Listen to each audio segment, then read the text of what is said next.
I grew up in a very traditional Asian family myself. My parents, they did not teach me communications. They were just like, Jessica, study hard, go to a good school, get a good job, right? It's a very like traditional, right? But then when you go out into the working world, oh my gosh, it's so competitive, right? I just hope people know me as a hard worker. That's not a career brand, right? Yeah. I think a career brand is something more than this.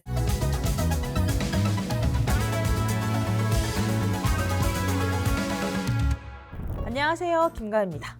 요즘 우리 막 소셜미디어나 사람들 보면 너무 막 시끄럽게 자신을 과시하는 사람들 많이 봤을 거예요. 그런데 이렇게 시끄러운 세상 속에서도 누군가는 조용히 세상을 이끌고 있습니다. 에미상 수상자이자 세계적인 커뮤니케이션 전문가인 제시카 천 작가님 모였습니다. 제시카 작가님은 메타, 구글, 마이크로소프트 이런 정말 세계적인 대기업들에서 조용함의 힘에 대해서 꾸준히 알려오고 계신 분인데요. 미국을 휩쓸었던 제시카 천님의 책이 한국에도 나왔다고 합니다. 강한 사람은 조용히 일하고 소리 없이 이긴다. 이 책인데요. 어떻게 하면은 조용히 그리고 소리 없이 강하게 이런 시끄러운 세상에서 이겨나갈 수 있을지 제시카 작가님 모셔서 자세하게 이야기 나눠보도록 하겠습니다. Hi, Jessica. Nice to meet you. Nice to meet you too. Can you see me and you can hear me okay? Yeah. Actually, to start, could you introduce yourself to our audience in Korea? Hi, everyone. My name is Jessica Chen, and I am the founder and CEO of a company called Soulcast Media. I'm also author of the book Smart Not Loud: How to Get Noticed at Work for All the Right Reasons. That's actually the English translation of my book. I know in Korea there's a different translation, but a little bit about me. I used to be a television journalist. I used to work on TV for almost 10 years. After winning an Emmy Award, I decided to leave and start my own company. So now I teach people how to become more effective and confident communicators. And I'm so proud to say, but I've taught over 2 million people now how to improve their communication skills. So I'm very, very excited to be here today. 요즘 특히 소셜미디어 보면은 굉장히 빠르게 자극적이게 이제 이런 영상들이 뜨고 있잖아요. 근데 이런 소셜미디어 환경에서도 조용하게 존재감을 드러낼 수 있을까요? Absolutely. I don't think if your style is not to be so loud, I still think you can get noticed for the right reasons. I think people who watch the content, the people who are viewing it, they're smart, they're thinking as well. And if you can provide great value and you tend to be quiet, people are still going to come back to you because they like what you're saying. They find value in what you're saying. So you can still deliver your message maybe in a more quiet way. It doesn't have to be like, ah, right? But I do think what's more important is the quality of what you're saying, the quality of the content, and you really understanding who's your audience. What do they really want to know? What is it about me that I can share with them that can teach them, empower them, inspire them? And if you always remember this, it's not about loud or quiet. It's just about let me give you the most value. And that's how you're going to get people to keep returning and watching you. 조용한 문화랑 좀 큰 소리를 내는 문화에 대해서 이렇게 이야기를 했는데 지금의 글로벌 비즈니스 환경에서는 어떤 태도가 더 유리할까요? Many of us, we were raised with quiet culture traits, and I'll share what that means.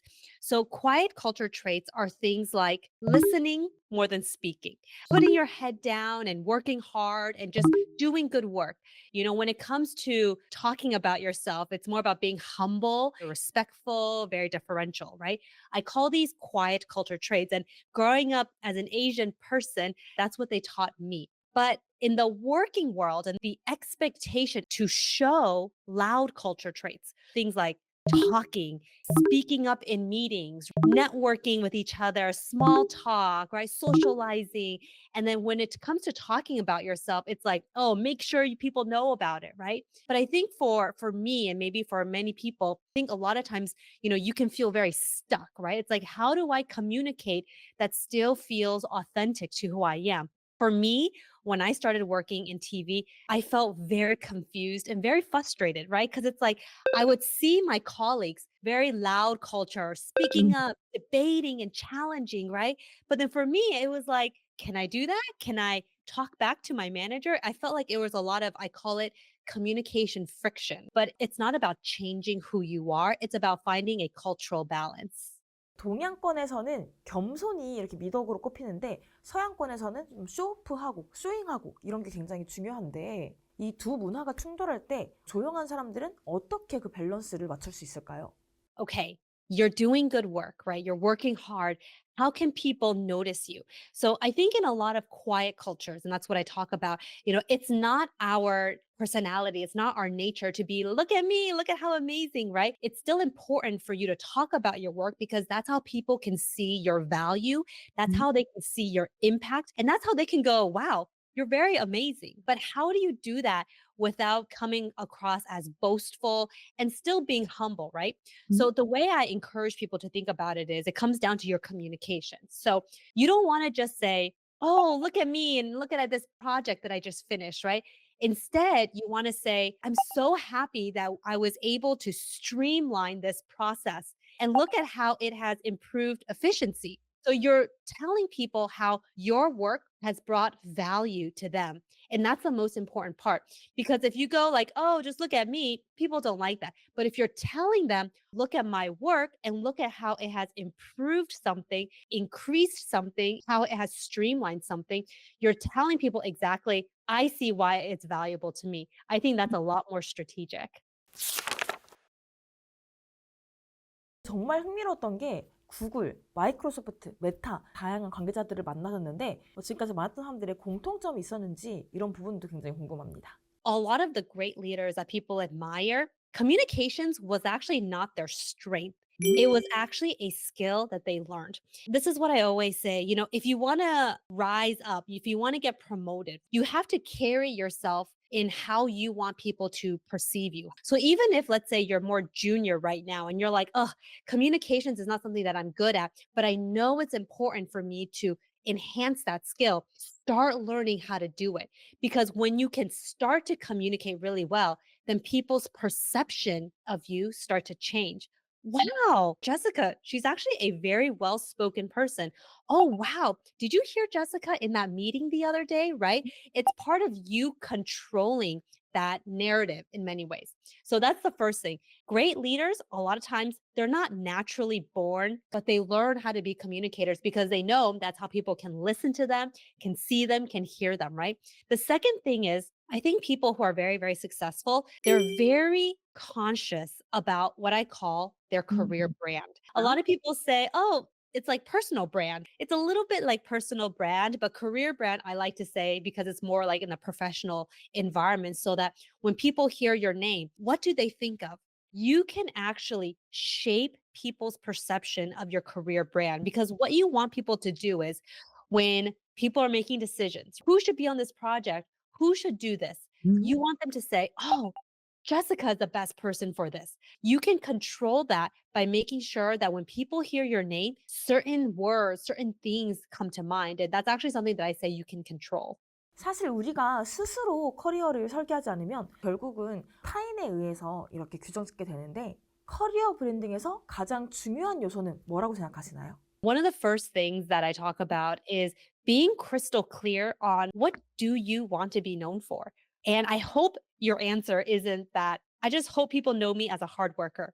That's not a career brand, right? I think a career brand is something more than this. And there's actually a four-step process I talk about in the book, but let me just kind of share on a high level, right? Your career brand is basically what differentiates you from other people. So, what is something that you are really good at and you enjoy? That is 음. something very, very special. And oftentimes, what you're good at and what you enjoy is something that you would want to continue doing.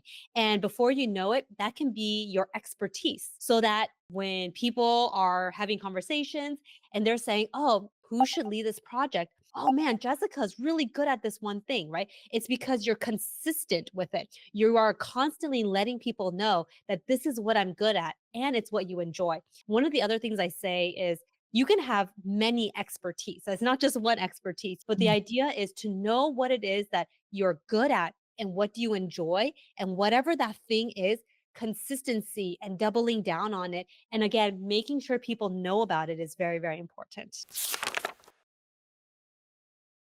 it puts so much pressure on ourselves that we have to find the perfect job quickly, that it 음. has to be the best job, that it has to be the most fun job, right?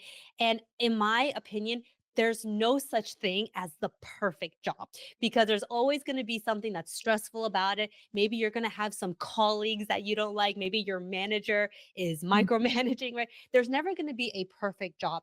But what I do think is you have to start somewhere, but don't just work to work. Use your job as an opportunity to potentially meet other people, to potentially connect with other people. Start looking around your organization, right? I'm sure there's probably at least a few people who you might admire for a different reason. Maybe you admire this person because you really like their communication skills, or you like this person because of the types of work that they do, right? There's always people around your work. If you don't like your job necessarily, but there's people around your work that you can admire for different things. And whoever it is that you admire, 음. try to get to know them. And how do you do this? Like, how do you just start getting to know somebody, right? Compliments. You can say, for example, I really liked how you presented. Do you mind if I just, quickly chat with you so I can learn how you did that? That's a huge compliment. Just complimenting people, reaching out to them that you can start to then learn what is it about certain aspects of work that you like. And then you can start to get more strategic. But like I said, don't put so much pressure on yourself that it has to be the right job. I think a lot of that happens as you continue working. You're not going to get it immediately because things are going to change, but you just got to start. 조용한 성향의 사람들은 자신의 성과를 어필하거나 공유하는 거에 좀 이렇게 어려움을 겪을 수도 있는데 이런 사람들은 어떻게 쪼끔씩 드러낼 수 있을까요? And I get that this is such a hard thing for people to do, right? 음. You don't want people to judge you, right? You 음. don't want to come across as arrogant, right? One of the things I also think about is it's in how you communicate it. So I talked about how telling people the value, making sure people know why your achievements helped others, right? But I think the other thing to think about is timing. Timing means making sure that you're saying and talking about your accomplishments in a moment where it feels right. So, thinking about your manager, what's going on in their mind right now? Are they stressed about something? Are they, currently consumed by another project? Maybe that's not the best time to talk about it. But 음. not only that, when it comes to timing, when you talk about your impact, maybe think about why you're talking about it right now. Maybe it's time for a promotion or something like that. Or maybe it's time that you are thinking about, oh, I want to get on that other project, right? Because you're thinking about timing, you're giving yourself the why am I saying this? I'm saying it because I want my manager to know that I'm doing such good work. And now I want to see if he or she will let me do other work now. So that's what I mean by being strategic with how you present it. First of all, I hope people will enjoy the book. I know you and I, we just talked about kind of like high level, but I'll 음. tell you one of the reasons why I wrote the book is because I understand how hard it can be sometimes to advocate for yourself, to talk about your accomplishments. Working hard is expected, but 음. building visibility, making sure people remember you, making sure people notice you, that's the other side of work that we don't often think about because I always say there's two sides to us. It's the working us and it's the communicating us. We need both. A lot of times we just focus on the working us, but we don't think about the communicating. And I grew up in a very traditional Asian family myself. Right. My parents, they did not teach me communications. They did not teach me to advocate for myself. 음. They were just like, Jessica, study hard, go to a good school, get a good job, right? It's a very like traditional, right? And so I think it helped prepare me. It gave me a lot of very good and strong work ethic, right? I'm not lazy, like, I get things done.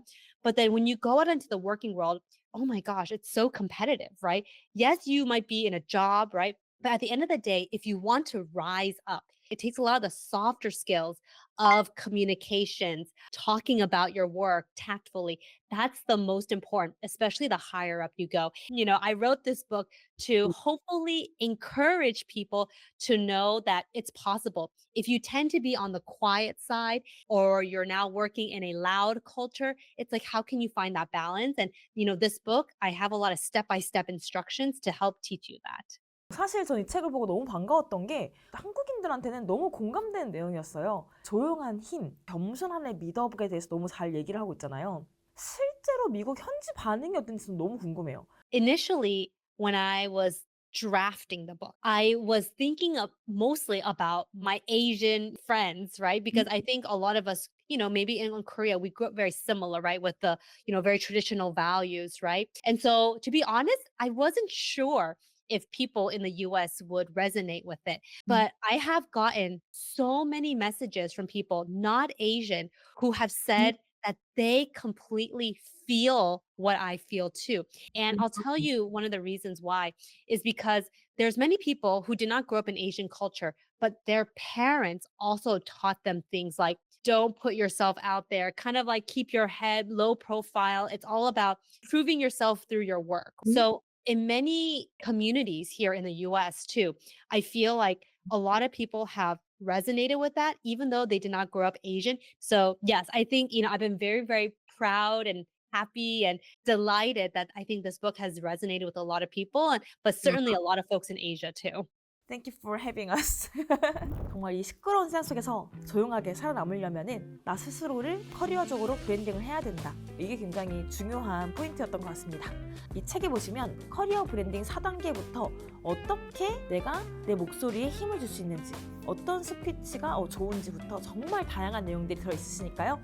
이 책 꼭 읽어보시는 것을 추천드립니다. 그럼 저희는 다음에 좋은 영상으로 찾아올게요. 안녕!